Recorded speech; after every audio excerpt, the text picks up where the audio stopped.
Hello guys, मेरा नाम है रवि। स्टडी ग्लो में आपका बहुत बहुत स्वागत है। रसिया और यूक्रेन में युद्ध हो रहा है, पर एक हथियार क्या हो रहा है, ब्रह्मास्त्र साबित हो रहा है, जिसका नाम क्या है, जेवलिन। जी हाँ दोस्तों, आप ये दो हथियार देख रहे हैं, एंटी टैंक मिसाइल करके ये है। ये क्या होता है, बहुत छोटा ही हथियार है, लेकिन ये ऐसे ऐसे बड़े बड़े टैंकों को क्या कर रहा है, उनकी हालत खराब कर दे रहा है, उनको भ्रष्ट कर दे रहा है। ये छोटा सा हथियार, ये हथियार क्या है, आप न्यूज में देखते होंगे, हर बार आपको दिख रहा है कि जेवलिन जेवलिन जेवलिन। पर ये जेवलिन है क्या, ये काम कैसे करता है, इसका इतिहास क्या है, आइए हम जानते हैं। इसका इतिहास आप सब सुनेंगे तो हंसने लगेंगे। ये इतिहास इसका ये है कि ये जो हथियार बनाया गया है, ये रसिया के लिए ही बनाया गया था। कब? 1970 में, जब रसिया और अमेरिका का कोल्ड वार चल रहा था, तब अमेरिका ने ही हथियार बनाया था। 1970 से लेकर 1980 के बीच में लगभग 10 साल लगे इस हथियार को बनाने में। इसका मेन मकसद क्या था? इसका मेन मकसद था जो रसिया के टैंक है उनको खत्म करना। लेकिन टैंक इतने मजबूत होते हैं, इनको खत्म कैसे किया जाता है, ये मैं अब इसके बारे में आगे चर्चा करूंगा। फिर मैं दोस्तों होता क्या है कि 1991 के आसपास क्या होता है, कोल्ड वार खत्म हो जाता है, ठीक है, और 10 साल इसको बनने में लगता है।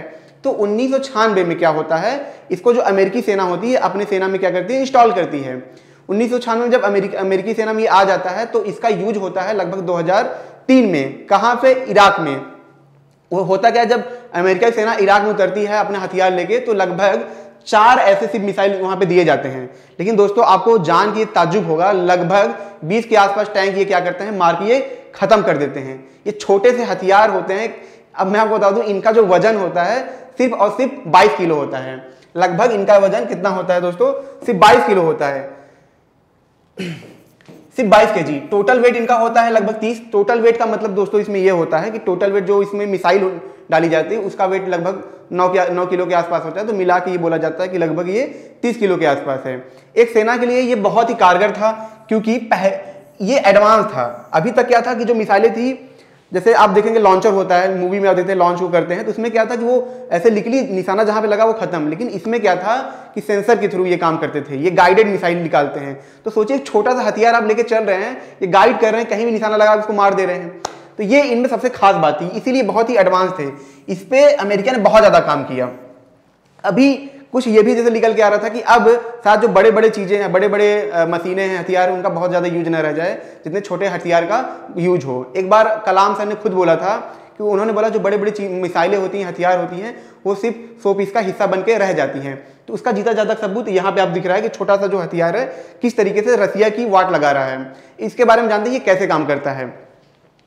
देखिए दोस्तों, जैसा कि आप ये देख रहे हैं, यहाँ पे क्या होता है कि यहाँ पे कैमरा होता है। इनकी खास बात क्या होती है, देखिए इनके जो कैमरे होते हैं वो 2 तरीके से कैमरे इनके होते हैं। पहला ये होता है कि एक तो होता है कि नॉर्मल कैमरा, ठीक है, नॉर्मल जूमिंग करते हैं, जैसे कि आप फोन देखते हैं, जूमिंग कर सकते हैं। दूसरा होता है थर्मल जूमिंग। थर्मल जूमिंग क्या होता है, जैसे रात का वक्त है, मान लीजिए, ठीक है, जैसे रात का वक्त है, कोई टैंक अगर आ रही है, कुछ इंसान आ रहा है, तो उसमें क्या होता है, थर्मल क्या होता है, टेम्परेचर होता है, रेडिएशन निकलता है, जिसकी वजह से क्या होता है कि कितनी भी दूर चीजें हो, ये क्या करते हैं, उससे कैप्चर कर लेते हैं, ठीक है। इनकी कैपेसिटी कितनी होती है इन कैमरे की? लगभग 4x मतलब 4 गुना तक ये क्या करते हैं, जूम कर सकते हैं। और नैरो जूमिंग जो इनकी होती है लगभग 12 गुना होती है।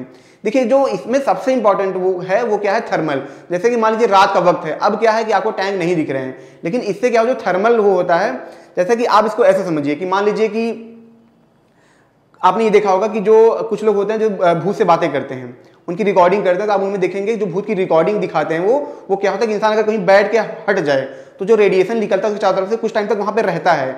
इससे क्या होता है कि ये उसी चीजों को देख पाता है। तो इसको क्या बोलते हैं, थर्मल कैप्चरिंग बोलते हैं। आप इसको ऐसे समझ सकते हैं कि जैसे मान लीजिए कि घर में कभी कभी जो लाइट जलता है बंद हो जाए, फिर भी हल्की फुल्की ऐसा लगता है लाइट हल्की हल्की लाल रेड तरीके से जल रही है, वो क्या, उसमें रेडिएशन जो उसमें से हीट निकल रहा होता है वो वही होता है। तो सेम तरीके से ये होता है। इनमें खास बात यही इसकी जो खास बात मैंने बताया कि थर्मल का इसमें बहुत बड़ा यूज होता है। रात के वक्त में इसका बहुत बड़ा एक रोल पैदा होता है, क्योंकि रात में अगर युद्ध होगा तो क्या करेंगे, कैसे दिखेंगे, तो ये इसमें बहुत बड़ा रोल पैदा करता है। फिर यहाँ पे आप देख रहे हैं ये क्या करता है, जैसा कि आप ये देख रहे हैं डे नाइट एंड टेस्ट करके है। ये क्या करता है, जैसे ऑफ है, जैसे ही आप इसको ऑन करेंगे, ठीक है, ये डे में इसका यूज कर सकते हैं, नाइट में यूज कर सकते हैं, लेकिन जैसे ही ऑन करेंगे तो यहाँ पे क्या होगा, आप जैसा देख रहे हैं कि यहाँ पे एक कूलिंग सिस्टम लगा होता है। जैसे ही आप तो ये क्या करता है, जो कैमरे के आसपास का जो वो होता है इसको क्या करता है, कूल करता है।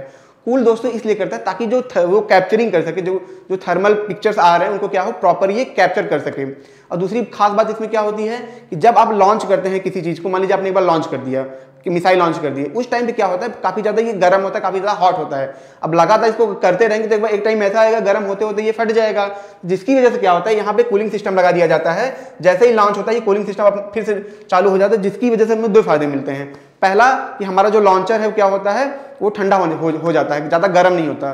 दूसरा जो होता है, जो हमारे कैमरे के आसपास का जो एरिया होता है वो भी ठंडा हो जाता है, जिसकी वजह से क्या हो, जो थर्मल पिक्चर्स आ रहे हो उनको प्रॉपर वो कैप्चर कर सके। ये कूलिंग का इसमें बहुत बड़ा रोल होता है। और मैं आपको बता दूं, इसका टाइम सुन के आप बहुत तंग हो जाएंगे, सिर्फ 30 सेकेंड के अंदर ये क्या करता है, लगभग पूरे पार्ट को क्या करता है, ठंडा कर देता है। 30 सेकंड मतलब इसके जो आइडियल यही बताएगा, थ्योरी में यही है इसके, मतलब ये तो नहीं कह सकते कि हाँ 30 सेकंड में हो जाता होगा, लेकिन ये आइडियल यही बताया गया है। और ये टाइम बहुत ही ज़्यादा एफिशिएंट है, क्योंकि अभी तक कोई भी ऐसी छोटी मिसाइल में क्या होता है कि इस तरीके के सिस्टम नहीं होते हैं जितनी एडवांस ये है। इसीलिए ये बहुत ज़्यादा कारगर है, इसीलिए इसका यूज आप प्रॉपर कर सकते हैं, बहुत ज़्यादा टाइम तक कर सकते हैं। फिर इसमें जो आता है, सबसे बड़ा जो रोल आता है, ये आप बटन देख रहे हैं। ये बटन कहाँ है, मैं आपको दिखा दूँ। ये बटन कहाँ है, ये बटन यहाँ यहीं आसपास होता है ये बटन, ठीक है। तो ये बटन का बहुत बड़ा रोल होता है। आप देख रहे हैं कि अप बटन होता है और ये क्या होता है, गेट डाउन बटन होता है। अप बटन और डाउन बटन क्यों है, अप बटन डाउन बटन को समझने के लिए आप ऐसे समझिए कि मैं आपको दिखा रहा हूं। यहाँ पे मान लीजिए कि आपने क्या किया कि यहाँ पे जैसे ये मान लीजिए मिसाइल है, ठीक है दोस्तों। अब क्या हुआ, आपने अप बटन दबाया। मान लीजिए यहाँ पे क्या है, कोई ऑब्जेक्ट है, मान लीजिए टैंक है, यहाँ पे अटैक करना है, आपने अप बटन दबाया तो ये क्या करेगा, पहले ऊपर जाएगा, पहले ऊपर गया, यहां से क्या होगा, फिर क्या होगा, अटैक करेगा। अगर मान लीजिए जैसे पहाड़ के आसपास कहीं छुपा हुआ है, कहीं भी है, तो ये क्या करेगा, यहाँ पे अप बटन दबाने से ये काम करता है, जैसे कि पहाड़ी एरिया पे ज्यादा काम करता है। मान लीजिए कि टारगेट क्या है, जैसे सामने है, मान लीजिए टारगेट क्या है, इसके सामने सीधा ऐसे दिख रहा है, तो यहाँ पे यूज करते हैं डाउन बटन का। जैसे डाउन बटन का यूज करेंगे, सीधा जाके उस पर क्या करता है, अटैक कर देता है। तो अप बटन का और डाउन बटन का यूज इसमें होता है। आपने इसमें देखा होगा, जो इसमें मिसाइलें निकलती है, आप देखेंगे पहले ऐसे जाएंगे, फिर ये ऊपर उठ जाती हैं। इसीलिए इतना खास है, क्योंकि इतनी छोटी सी डिवाइस में इतनी ज्यादा टेक्नोलॉजी होना बहुत ही खास इसको बनाती है। आपने जैसे देखा होगा कि अरे जो मतलब S40 है, ये सब उनमें भी गाइडेड मिसाइलें लगी होती है, लेकिन उनके पार्ट्स कितने बड़े होते हैं। अब सोचिए यहाँ पे एक इंसान जा रहा है, छोटी सी लेके ये क्या कर रहा है, उन पे अटैक कर सकता है। पहले इनका जो रेंज था, मैं आपको बता दूं, लगभग 700 से लेके कितना था, 2200 था। लेकिन जब इन पे बहुत सारा काम किया गया, अभी इनकी रेंज लगभग 4.5 किलोमीटर के आसपास इनकी रेंज बढ़ाई जा चुकी है। इस वजह से ये खास है। छोटे हैं पर क्या है कि इनकी जो मिसाइलें हैं गाइडेड हैं, ठीक है। आप कहीं भी कोई छुप रहा है उसको भी ये मार सकते हैं। इसी वजह से क्या हो रहा है कि टैंक बच नहीं पा रहे हैं।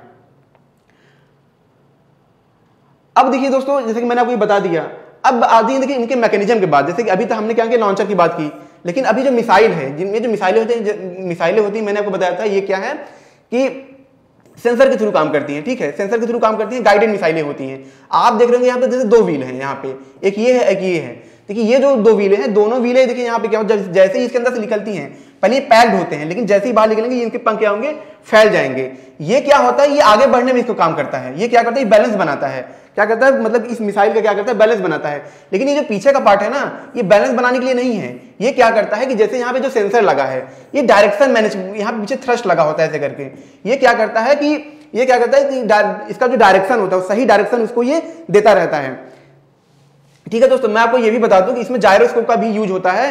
इसको इन्वेंट किया था, ये खास करके नासा का हाथ है। नासा ने इसमें बहुत ज्यादा सपोर्ट किया था अमेरिका को। यहाँ पीछे टोटल थ्रस्ट होता है और ये क्या करते हैं, सेंसर को गाइड करते हैं, डायरेक्शन को क्या करते हैं, गाइड करते हैं। और इनका मेन काम होता है बैलेंस करना और इस मिसाइल को क्या करना, आगे लेके जाना। अब आइए जानते हैं कि देखिए, जैसा कि मैंने वो थ्रस्ट के बारे में बता दी, ये देखिए यहाँ पे ये थ्रस्ट की तरह काम करते हैं। ये क्या करते हैं, आप देखें हवा जो यहाँ से निकल रही है, इसको प्रॉपर बैलेंस करते हैं और सही डायरेक्शन इसको ये देते हैं। इस पे पूरा काम नासा ने किया है, इसको पूरे मतलब नासा ने ही बनाया है अमेरिका के लिए। उसके बाद क्या होता है दोस्तों, अब आइए जानते हैं इसका मैकेनिज्म पर, इसका अंदर का जो मैकेनिज्म होता है वो कैसे काम करता है, जो इसकी मिसाइल होती है वो कैसे काम करती है और क्यों वो टैंक को खत्म कर देती है। जैसा कि आप जानेंगे, टैंक इतने मजबूत होते हैं, उनके जो पुर्जे होते हैं इतने मोटे होते हैं, लोहे से बने हुए होते हैं, लेकिन फिर भी और जो लॉन्चर होते हैं उनको खत्म नहीं कर पाते, उन पर कोई अटैक नहीं कर पाते हैं। लेकिन ये उन पर क्यों अटैक कर पाती हैं, क्यों, कैसे उनको खत्म कर पाती हैं। आप एक बात सोचिए, अगर टैंक को खत्म करना इतना आसान होता तो ऐसे बहुत सारे लॉन्चर हैं, तो टैंक बनते ही क्यों, अगर उनको लगता टैंक तो ऐसे ही खत्म हो जाएंगे। टैंक तो इसीलिए बनाया गया था ना कि उनको लॉन्चर खत्म ना कर सके, चारों तरफ से ढके होते हैं, मजबूत होते हैं। लेकिन ये कैसे खत्म कर पा रही हैं, आप जरा समझिए। यहाँ पे आप जैसे देख रहे हैं, मैंने आपको ये तो बता ही दिया था पंख का। देखिए इसमें दो होता है, आगे क्या होता है, सेंसर होता है, ठीक है। यहाँ पे क्या होता है, दो एक्सप्लोजन होते हैं, एक यहाँ होता है और एक यहाँ होता है। चार्ज का इसमें नाम क्यों लिया जा रहा है मैं आपको बताता हूँ। अब इसमें दो है, अब आप सोचेंगे इसमें दो क्यों है, एक ही लगा देते हैं। दो क्यों है मैं आपको बताता हूँ।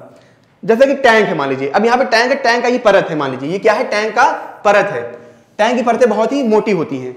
अगर क्या होगा, जो आगे का जो मटेरियल है उससे आगे टकरा जाएगा तो क्या होगा कि एक बार तो टकरा गया, हो सकता है वो काम ना करे, तो जो आगे का जो पोर्शन होता है, जैसे आप यहाँ पे देख रहे हैं, ये क्या करता है, ये आता है और जैसे ये मान लीजिए दीवार है, ठीक है, टैंक की, ये क्या करेगा, जैसे ही टकराएगा, जैसे ही से टकराएगा, ये क्या करेगा, इसको क्या करेगा, उसकी टैंक की दीवार को क्या करता है, प्लास्टिसिटी पैदा करता है, इतनी ज्यादा हीट पैदा करता है, चार्ज की वजह से इतनी ज्यादा हीट पैदा करता है कि उसके जो लेयर होते हैं, आगे के लेयर क्या होते हैं, पूरा पिघल जाते हैं, प्लास्टिसिटी उसमें पैदा हो जाती है। इसको आप ऐसे समझिए कि आप एक प्लास्टिक लीजिए, उसको हल्का सा गर्म करिए तो देखिए उसमें चिपचिपापन आ जाता है, एकदम हल्का हल्का गीलापन उसमें आने लगता है। तो सेम चीज यहाँ पे करता है, इतनी ज्यादा हीट पैदा करता है, यहाँ पे इतनी ज्यादा प्रेशर से हीट पैदा करता है कि ऊपर का जो लेयर होता है वो क्या होता है, पूरी तरीके से पिघल जाता है। फिर उसके बाद क्या होता है, जैसे ही पिघलता है उसके बाद क्या होता है दोस्तों, फिर बचता है लास्ट वाला पार्ट, जो मेन एक्सप्लोजन है। जैसा कि हम यहाँ देख रहे हैं, मेन एक्सप्लोजिव चार्ज है, ये क्या करता है, ये जाके से टकराता है। अब क्या होता है, इसमें बहुत ज्यादा क्या है, मटेरियल है, इसमें बहुत ज्यादा क्या है, विस्फोटक पदार्थ है। अभी क्या है, अभी खोखला हो चुका है, अब ये क्या है, एकदम पूरी तरीके से खोखला हो चुका है। अब ये क्या होगा, अब ये इसके अंदर जाएगा तो ये यहाँ पे जो मटेरियल दिख रहा है, ये क्या होगा, इसके अंदर चला जाएगा, इसके अंदर जाके विस्फोट करेगा। और जब उसके अंदर जाके विस्फोट करता है तो टैंक क्या होता है, पूरा पूरा खत्म हो जाता है। एक छोटा सा लॉन्चर, ठीक है, एक छोटा सा मिसाइल जाके क्या करता है, पूरे टैंक को खत्म कर देता है। इस तरीके से क्या हुआ है, अमेरिका ने इसको बनाया था। अब आप सोचेंगे इतने आसानी से कैसे होगा, दोस्तों इतनी आसानी से नहीं हुआ है। देखिए जो रसिया के टैंक होते हैं उनमें क्या होता है कि एक वो लगा होता है, अरेना करके सिस्टम लगा होता है, जिससे क्या होता है, उनके पास रॉकेट आते हैं तो वो क्या करते हैं, बहुत तेजी से शॉक वेव पैदा करते हैं। जैसे कि मान लीजिए मैं एक टैंक हूं और कोई मिसाइल मेरे पास आ रही है, मैंने क्या किया, बहुत ज्यादा प्रेशर अपने चारों तरफ पैदा किया, जिससे क्या होता है, मिसाइल बहुत दूरी फट जाता है, तो टैंक पे अटैक नहीं करता है। तो ये उसमें दिक्कत थी, तो उस पर और मिसाइलें काम नहीं कर रही थी, लेकिन इन्होंने बनाया तो जो पहला ये होता है, मैं आपको दिखा दूं, जो इन्होंने बनाया, तो जब टैंक शॉक वेव पैदा करती है तो जो पहला होता है ये तो यही झेल जाता है उसको पूरा, ये उसके सारे पावर को यही क्या करता है, खत्म कर देता है और हीट भी पैदा कर देता है, उसको खोखला बना देता है, उसके मतलब मेटल को गर्म कर देता है। और मेन पार्ट ये क्या करता है, जाके उसको विस्फोट करके खत्म कर देता है। और इस तरीके से क्या हो रहे हैं कि जो रशियन टैंक है वो क्या हो रहे हैं, खत्म हो जा रहे हैं। और ये जो जेवलिन है, इस तरीके से पूरा सिस्टम काम करता है। आप जरा सोचिए कि छोटा सा लॉन्चर है ये, ठीक है, छोटा सा एंटी टैंक मिसाइल है, लेकिन इसमें क्या सिस्टम है, मतलब नेविगेशन का सिस्टम है, डायरेक्शन ही पता कर सकता है, ऊपर जाके मतलब कर्व कर सकता है, और साथ ही साथ क्या है, गाइडेड मिसाइल है ये। और सबसे बड़ी चीज क्या है, बहुत ही छोटा है, इसको लेके जाना सैनिकों के लिए बहुत आसान है। तो कोई भी सैनिक क्या करता है, उठा के कहीं भी कोने में ले जाके बैठ गया, अपना धक्का धक दाग दिया, उनकी कहानी खत्म हो जा रही है। तो ये था पूरे जेवलिन के बारे में, मैंने सोचा मैं आपको बताऊं क्योंकि ये बहुत ही ज्यादा चर्चा में था। अगर ये लेक्चर आपको अच्छा लगा हो तो लाइक करें, कमेंट करें, शेयर जरूर करिएगा। मिलते हैं नेक्स्ट लेक्चर में। Thank you so much.